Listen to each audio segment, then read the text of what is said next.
Hi, my name is Brendan Smith, and I did my project on the Shinto deity Hachiman thesis. This sculpture of the Hachiman is a very significant piece from ancient Japanese culture.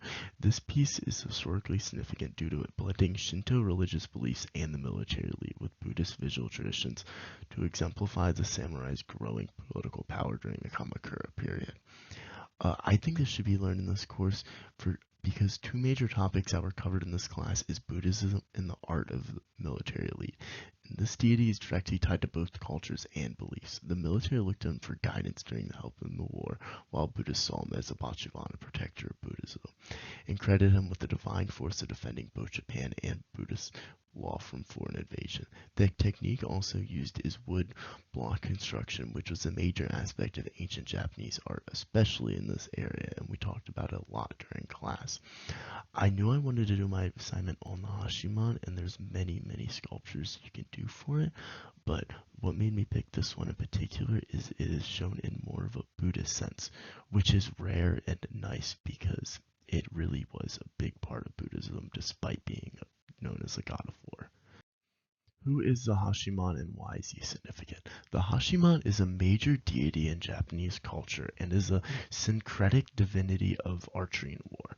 This deity is worshipped by many groups, including Shinto and Japanese Buddhism, which gave him a strong religious following from the imperial court, Buddhist monks, and many warrior clans, including most notably the Miyamoto clan.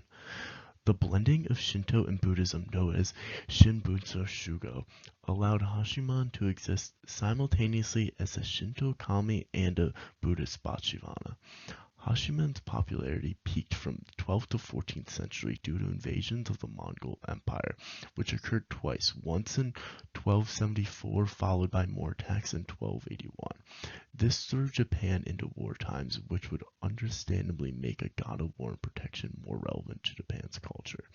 He was praised when storms would ravage Mongol fleets, since this was seen as a divine intervention, and Hachiman were widely believed to be the one protecting deities behind this miracle. When time went on and the Japanese samurai class gained control, Hachiman imagery gained more relevance among royals, as it became symbols of political legitimacy and military authority. He wasn't just a god of war at this point, but a last hope to the survival of the Japanese culture in these trying times. How was the sculpture made? The technique used is known as joined block technique and was very common. It consisted of numerous smaller blocks of wood that are carved separately to be joined together later. Joined block was created during the Heian period to make larger statues that wouldn't crack when the wood dried. This method also allowed multiple artists to work on the same piece at once. This art style additionally made the sculptures exceptionally lighter than if it was carved from one block, due to joined block leaving the pieces hollow. The wood used is not known for sure, but many experts believe it is a Hinoki cypress for its fine-grained durability and resistance to cracking.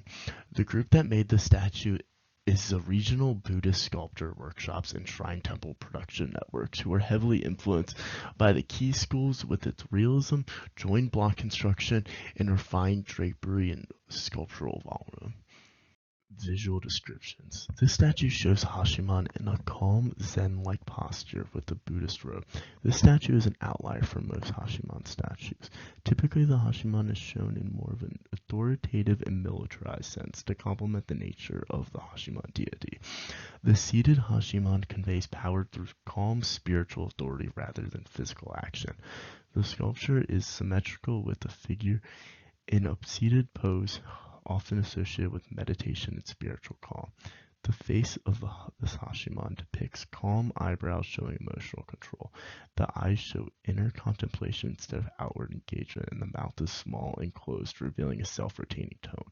The robe of the Hachiman reinforces the symmetric theme of this piece. Each fold is identical to the fold on the opposite end.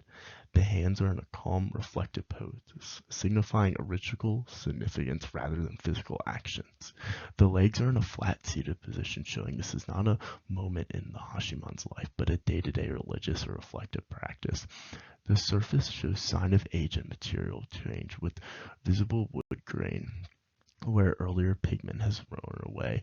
Subtle tonal variations suggest past layers of lacquer or paint and an overall tactile finish that avoids artificial smoothness, embracing both the sculpture's physical presence and its long ritual history. Lastly, the robe the Hachiman wears is one of cultural significance associated with meditation and prayer.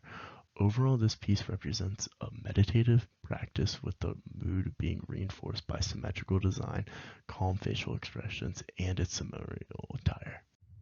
In conclusion, this artwork is very important to the history of Japan. It was an idol to look up to in some of Japan's darkest times during the Mongol invasions as a protector of Japan's culture and people, connecting many groups and religions to praise this deity through statues like this. This sculpture is a more unique example of Buddhist influence on the Hachiman, showing him as less intimidating and more tranquil and calmer to reflect Buddhist beliefs. The joint block construction also fits perfectly with the Kamakura period era of art and sculpting.